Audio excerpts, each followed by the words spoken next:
Uh, Welcome back to Movie Nerds. I'm at a well, we'll talk about it. This episode is we're going to be reviewing, and we're going to be doing it. Spoiler alert for those who have not seen The Last of Us episode 3. Um, At long last, is that what it's at, titled? at long, long At long, last, long last. and yeah, let's talk about it. Come join us.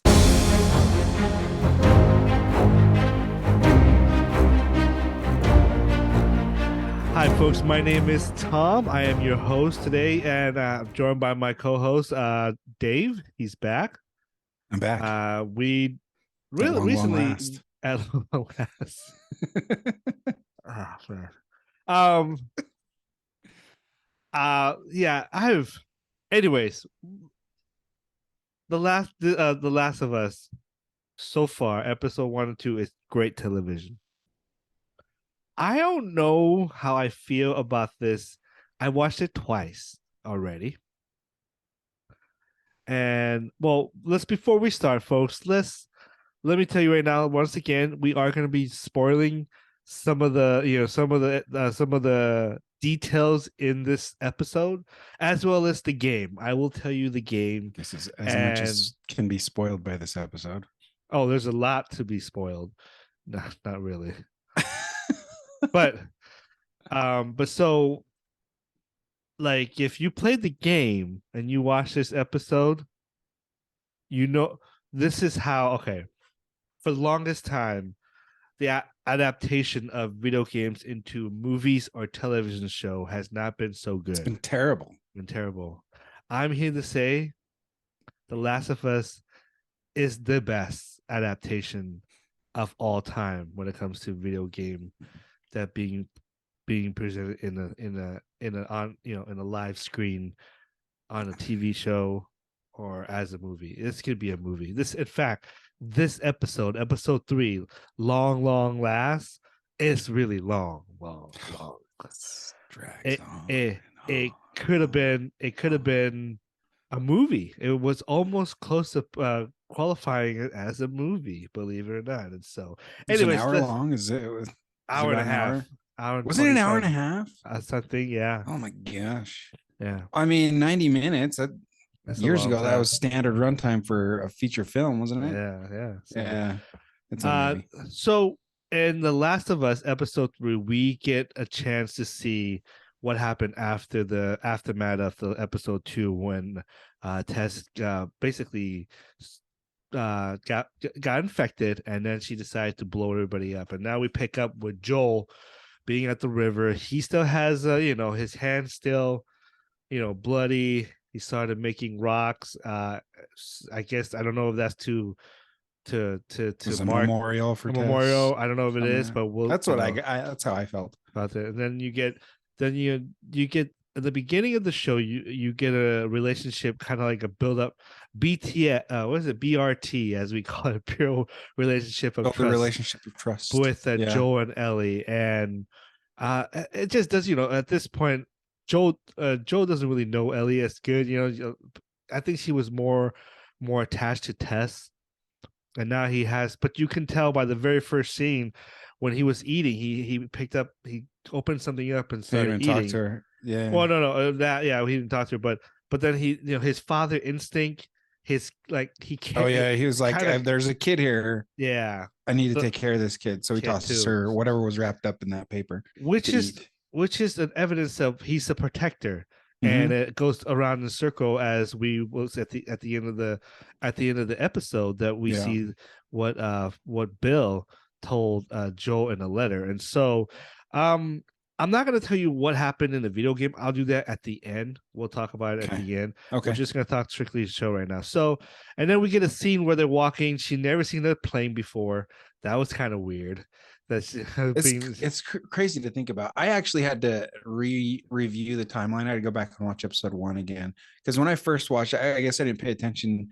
But it said 20 years later. I thought it said 12 years later. No. So my timeline was way off. Yeah. So she's young. She was born in this chaos world. Yeah. After. And so never seen a plane before, and then she comes across this chilling, bone chilling kind of a mass murder grave of these innocent people who were not infected, but because they didn't have room in they didn't have room in the quarantine zone, so they had to, and what's sad, what made me I sad, thought that's what the episode was going to be about.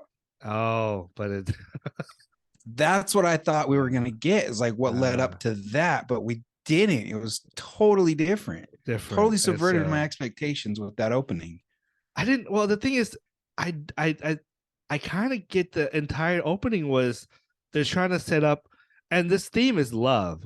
Love is love, and even love for other people that you don't know, and it made it clear when they show that that mass grave, and you see, you do the flashback of the blanket. It's the baby. Oh man, I was heartbroken, and it's like all those innocent people, and then we're introduced to Bill, played by Nick Offerman. Nick Offerman from the Parks and Recs.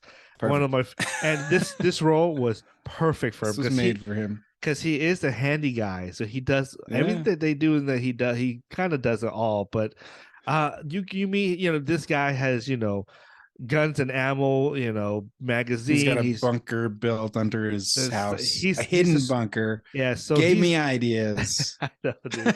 All those guns. Oh my gosh, those looks. And so I would assume he's a prepper, a right wing nut. I don't know, but he has a flag of the snake. Is the Thomas Jefferson flag symbol. And so you get an idea of who he is, and it's fit perfect. Nick, what's his name? Nick Offerman. Nick Offerman is a perfect person to play this role. Yeah, as soon as he took that gas mask off, I was like, yes, perfect casting. So then you get him preparing. He goes to get. It's funny when he gets the gas, he gets the most expensive one. Why not? No one's coming. Right. Yeah. So he goes and gets it. It was funny. It'll last longer in your gas tank too. Yeah. If you think about it. Man, a higher octane's gonna last longer if it's not running. So. And he is prepared. He goes to Home Depot, got all the material. He built his little neighborhood. He goes and starts up the power grid again. I know, man. And then turns on his generator that he's got locked up in his backyard. Yeah. Perfect person to play this role. Sets up his perimeter. And he was great in this, guys. Let me be the first one to tell you this right now. This was a great episode. But was it necessary? No, it was totally unnecessary. Okay. We'll answer that question. Let's go through the so then you get Bill preparing everything, and then he hears the tripwire, and it was Frank. Frank comes to play. Now this has, if you play the game, this never happened. So Frank comes, they meet, he's trying to basically trying to. I thought he was pretending to be gay to stay. That's what I thought. But no, but he actually left. But look, so you get this relationship. You get fast forward. You get 12, 3 years later, 12 years later, and then they have dinner with Tess and Joel, and that's when they meet. They started meeting new people, and Frank wants to feel like he's belong in this world that was invited in. Now he's part of it, so he started building up neighborhoods, and they start decorating houses and making it look nice, which is beautiful. Yeah, and then they start planting stuff, so they're very self-efficient now. As and then they had the lunch, I guess you call lunch, with Joel and Tess, trying to help each other out. I scratch my back, you scratch my back. He talked about the Raiders, which will come into play later as well, because he's going to meet some brutal people. The world, just like Walking Dead, The Walking Dead isn't the problem. It's the people that are the problem in that world. Right. And the infected aren't the issue. Yeah, because what they have, one agenda, and that is to kill and infect you. The other has different agenda, and so you get the world that flashback. You get a fight scene. They're shooting. Yeah. And so people being burned alive, which was built by Bill. He was a handy guy, man. Set up, yeah. And then you get flash of them being old. Frank got 10 years cancer later. or something, and then they decide it's time. I, you know, I will admit. And then, well, let me go. And then you get her, they're both dying in the room. And then we come back, flashback to the present. And that's when Joel and Ellie comes into play. And they go in the house and they notice there's dusty. There's nothing changed. The lights on, everything's on. Yeah, the dinner plates are still out. Dinner plates out. And then there's a letter for Joel from Bill. And it has a key in it. And went to get the key, go check the car, no batteries. The whole entire dang time he wants the battery. He can't get a battery. But Bill set it up. Set it up for him. Everything was stored in the fridge for him to build a new battery. So he built a new battery. And so then they read a letter. And in this letter, it's almost like an encouraging letter for Joel. Mm-hmm. Like, you and I are alike. We are protectors, and we need to protect and those who are in need of help. Yeah. He talks about Bill talks about how in the beginning he was never that way until somebody came into his life, and he had to protect him. He said he was happy that everybody died. Yeah, and then when somebody came in, he found someone whose life was worth saving. And then you have this beautiful, beautiful shot. Him and Ellie go back and forth. Ellie got a gun. She changed into her red shirt with blue long sleeve, just like the video game. Okay. She found a gun. That's her gun. Now she's a player. Quote, quote. Now you can play her if you were playing in the game. Now she has the gun. And, they got all the supply, and they are heading west to Wyoming, where they're going to meet Tommy. And so little ways out. Oh, aren't they? They're what, 10 miles, maybe 15, 20 miles away from west of Boston. Yeah. So they got a while to go. So they're gonna make their way to Salt Lake City as well. Cross country trip. Oh, really? Did they end up? There's something in there that you're gonna be surprised that shows in there, but we'll talk about it when it comes. I don't know if they're gonna put that in the show, but so there's this beautiful shot that I think is I kind of got teary eyes and like emotional. Just it's like it's the bedroom of Frank and Bill, and as the car goes by, the camera pan into the window, and it's just such a beautiful shot. It's a shot of hope, a shot of, even though there's this small window, there's hopes that is out there or is going away. That is hope for this humanity. And I'm gonna start by let me tell you how I'm gonna ask you. Well, let's see. I'll tell you how I feel about this episode, and I'm gonna have you speak, Dave. I know I've been doing this. So I love this episode. This episode, I came around in the beginning when I first saw it. I turned to my wife and I was like, I don't know about this episode. I have mixed feelings. Now, the acting, the cinematography, the editing, the pacing was perfect. And it's not because I'm not homophobic, folk. It's not that. I don't choose to see it, if that makes sense. I don't know if that makes me homophobic, but look, if that's your lifestyle, God bless you. Love is love. I do agree with that. Love is love. And this episode, what I love about it, it shows you the relationship between two people. Granted, I wish it was a woman and a guy, but that's all right. It shows that you can find love in a chaotic world. Yeah, there is love. There is hope in a world that's full of infected, people who are trying to kill people. There are people killing each other. This episode shows you that in this small window, ironically, that's how is the episode ends. In this small window of time, these two people found each other, grow to love, and there's bad times to hate, fight, but in the end, they grew to love each other and made something of their life. And I thought it was beautiful the way they did that. I thought it was shot well. It was act well.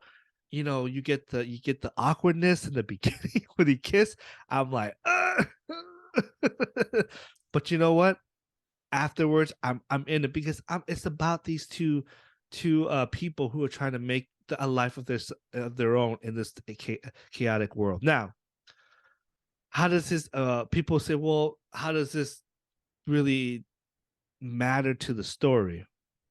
This is where I have an issue with. It doesn't. And people will tell you, "Oh yeah, it does," because it shows you the relationship of Ellie and Joel, like a foreshadow of what Ellie and Joel is. No, it doesn't. I'm sorry, folks. I disagree with that. Okay, I'll give you love. There will be love, and there will be hope, and that is the message of this episode. And I think it's one of the best television episode in a long time because it drawn me into these two people in a little window of time to show us what hope and love can do in this world that is messed up right now. But is it necessary? No. I disagree with this part with people who say it does, because what is it about this story that will connect to Joe and Ellie's relationship? Well, not relationship, but because relationship will be there, but to the main storyline. Like, here's the thing. I think as an audience, I'm not stupid. I can read between the line. If this episode would just be between Ellie and Joel building relationship, maybe do a mission or they're getting to bills. There's something that they have to do to get there. I get it. And that would work. And all you need to do is you just have to show this compound, show the fence, show around, and I as an audience already know this person takes care of this place. He's prepared. Go into their house, and you see everything in there all set up nice, and you see two pictures of two guys. They love each other. You don't need all that time because it didn't do anything to progress the story for Ellie and Joel. For me, the whole entire thing was him to read that letter and to like realize but you could have done that without having to go through all that, because he could have walked in there and still be the same. That last scene could have said so much about Bill and Frank without having to show. It's beautiful. It is the episode is great, but it's not necessary. And we'll get into it when we go to the end, when we talk about how different it is from the game. But look, I love the episode, but I asked the question, is it necessary? For me, I don't think so. It doesn't do me any. It really doesn't progress the story. We're kind of stuck in a place. It's like, okay, let's move on. But I don't know. I want to know what you think of it before. So I already said, like, I thought that the episode was going to be more about the non-infected people that didn't get in the quarantine zone, how that all played out, and it wasn't that. But we flash back in the beginning to Bill, and I ate it up. Like, I was like, this is going to be very interesting to see what this guy does. Is he going to be alone this whole time? And I was wondering how it was going to play into Joel and Ellie's story also. And it kind of did. I didn't have a problem. Like, I could see, like, they portrayed it really well, how Bill and Frank were going to kind of play out. I was not trusting of Frank. Yeah, me neither, dude. Even when he was playing the piano, and even when after Bill got out of there, when he said go take a shower, I was like, this dude he's got ulterior motives for sure, but he didn't. Yeah. And I was like, oh, okay.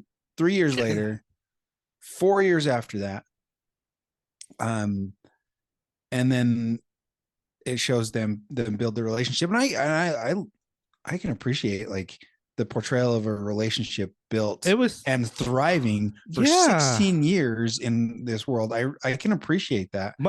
My favorite scene is when he surprised Bill, when Frank surprised Bill with strawberry.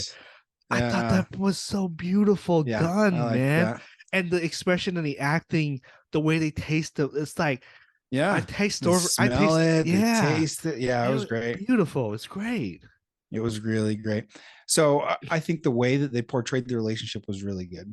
It was tasteful. It was paced well, but halfway through, I was like, where does this fit? We have elements of this world in.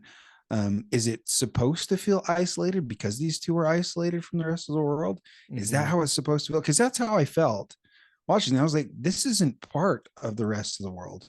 It No, interacts barely, but if that's what they were going for, they did it really well. they did.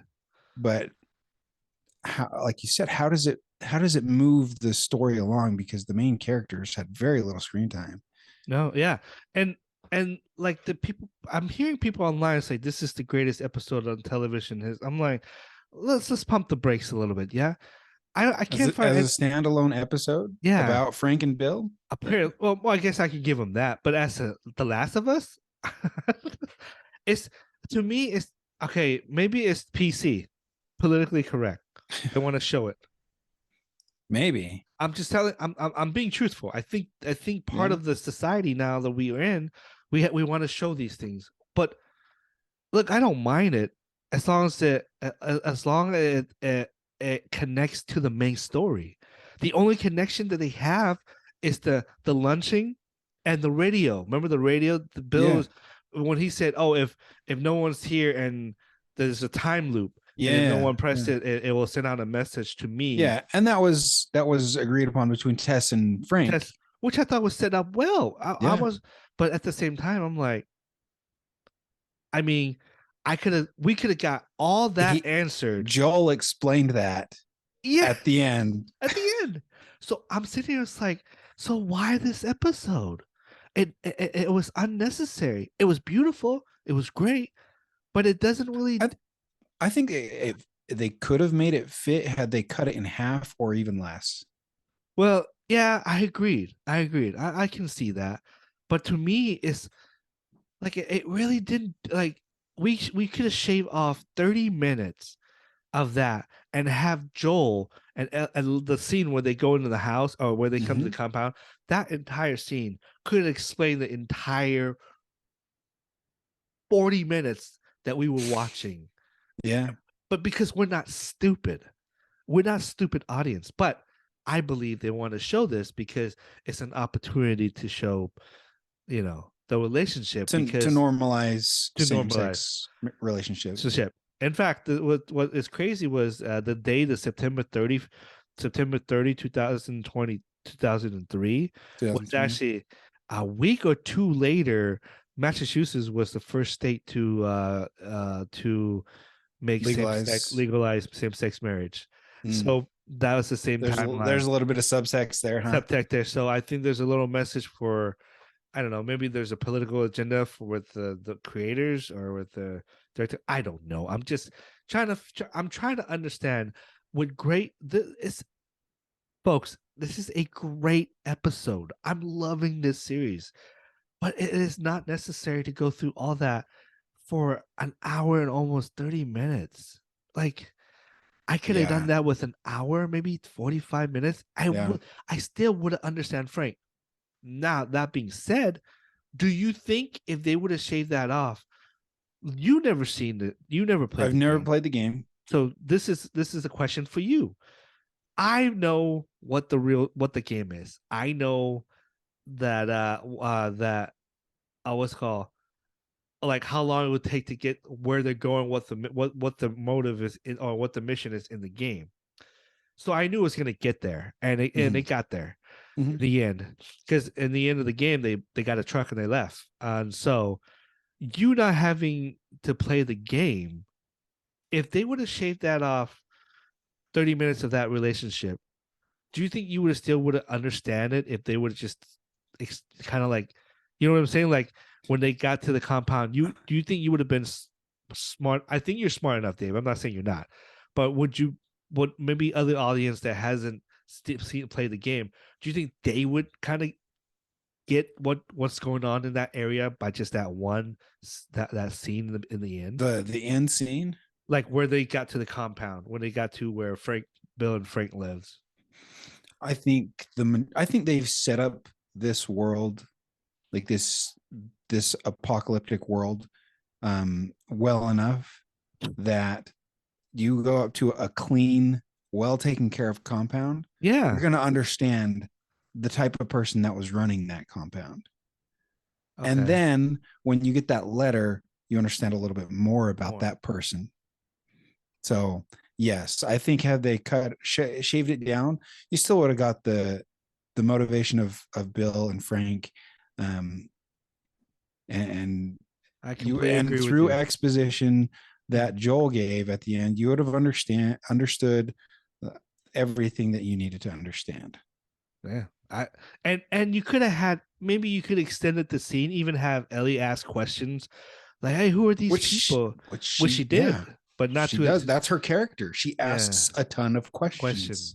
She didn't know how to They put a let seatbelt the on. episode with that. She asks, you ask a lot of questions. Yeah. So I wanted more of, I don't know. In the beginning, Ellie had the interaction with the infected in the basement. That was creepy. That was super creepy. And I'm like, this girl's got some animosity toward this whole fungus. Well, and I want to know more about that. It will come into play. Yeah. It has to do when she got bit.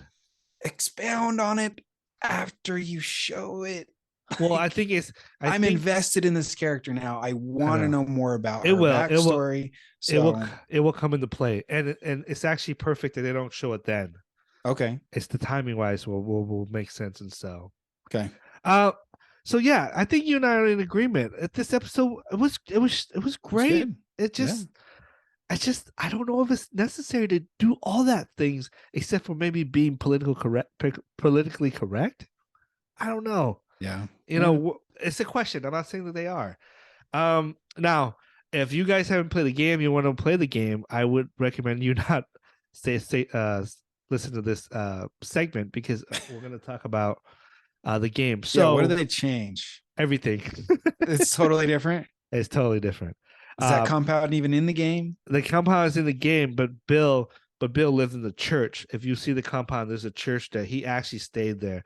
Okay. By the time Joel and Ellie gets to Bill, the infected was already around that area, so he couldn't hold on, and so there was infected walking around as well. People were dying there and got infected. Frank never. There was never a Frank. Never a Frank. No, there was a Frank, but they never had him in the game. He was just a letter. So Frank got pissed off. Okay. So Frank, the relationship is true. They're both. He was a gay man, and they had a relationship. But in the game, Bill is more ruthless, foul mouth. He doesn't give a crap about the world. It's like one of those people. He's a right wing nut, but that loves guns. Okay. If you can imagine that, folks. So yeah. So he was loudmouth. He was foul. He doesn't care. Cuss around kids. So, but this Bill was completely tamed. Yeah, this Bill is different, Bill, and very different. And when he said, when they had the dinner, when he says, I don't look that type, but and then he goes, you are that type, that he's different. In the game, Tess is the one that knows Bill and Frank. Joel never met Bill until him and Ellie goes to him. And then they say, "Oh, Tess. Okay, I can vouch for Tess. Tess is good." And so there's my wife's hand. And then and so that changes the whole thing. They found Frank later in the game. He got bit. He ran away. They got pissed off at. He was mad at Bill. He ran away and got bit, and he hung himself. And they found him later, hanging himself. And so Bill never died. At least in the game when we left him, he was still alive. So they completely changed, and I'm okay with it. Okay. Because you can't adapt word by word, shot by shot, scene by scene. You have to change it for the narrative of the story. Even though I don't think it was necessary to have this episode, but I understand why they changed it, because they want to show a love story in a chaotic world. And so I don't have any problem with the change. And here's the thing, the creator of the game is part of the writers, part of the writing team. So he understands you can't really adapt a complete shot by shot from a video game, because it wouldn't make any sense, because it's a gameplay. You play the character. In this one, you're watching him interact and do all that stuff. So they completely changed everything. Bill and we never see Frank. By the time we see Frank in the game, he was hung He's dead. dead. And they got the battery, they got the car, but the way they got it was actually pretty chaotic because they had to shoot themselves out of trouble and get into the car and all. So it was actually a very action. This is a very calm. Like they just walked in and they had everything they needed. Yeah, hot water, which was awesome. Yeah, like, I mean, I'm immersed when I watch it. I'm immersed in this world where I'm like, okay, this is real life, and they don't have hot water. But when they got into that compound, I'm like, hey, man, my wife said they should just stay. I was like, I know, right? Right? Yeah. And so, but they had either having a bunker. There's everything, a hidden bunker. So. Ammo reloading stuff, supplies, like. So yeah, they completely changed Bill and Frank's storyline. So but I get it. I get why they did it, and I'm okay with it. I still ask the question: was it necessary? That's all to go through all that. But I say no.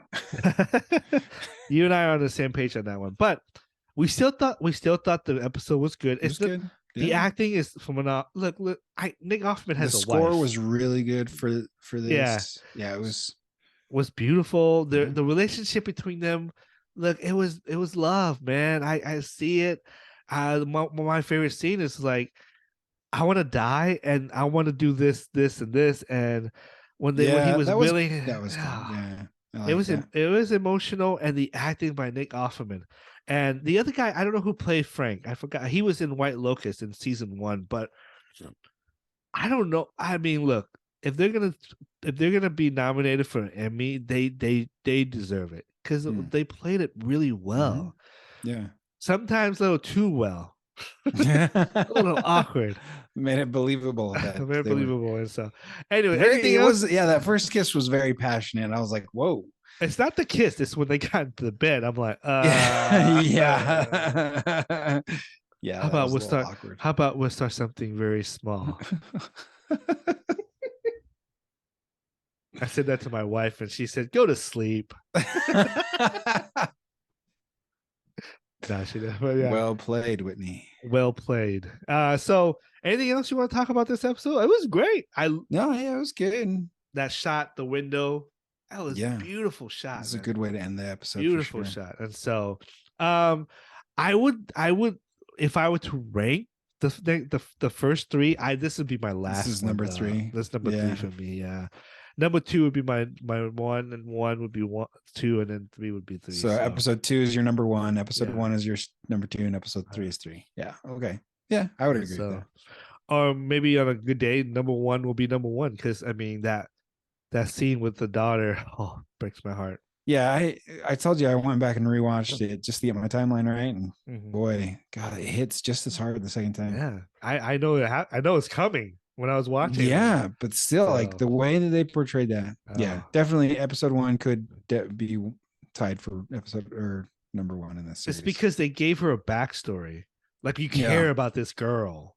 I mean, in the game you care too, but like this is you invested more in the. Anyway, folks, let us know what you think of episode 3, The Last of Us. Comment down below. Let me post this question. I post this question on Facebook on one of the movie site that I follow.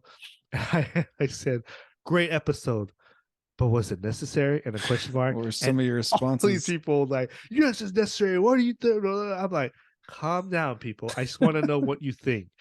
And so there were some people who was actually pretty nice, and it's like, hey, I think it was necessary, and it gave me and they gave me reason, and I can see that, I can see the love story. One of the person talked about like, oh, it's a shadowing of love that Joel and Ellie will have for each other as they go forward. It's different. It's a different love, but the relationship I get, because it's two, and so, but so let us know what you think. Next week we're episode 4. I hope it's good. We're gonna run into some Raiders. Moves the story along. It will, and we're gonna run into some bad. They're gonna go through some bad times and some dangerous situation, and look, it's so good right now. I love this series. I'm still debating between this or House of Dragon. We'll see by the end of the season. Anyway, folks, let us know what you think of the episode. Comment down below, subscribe to Movie Nerds, and we will see you next time. Remember, love and be kind.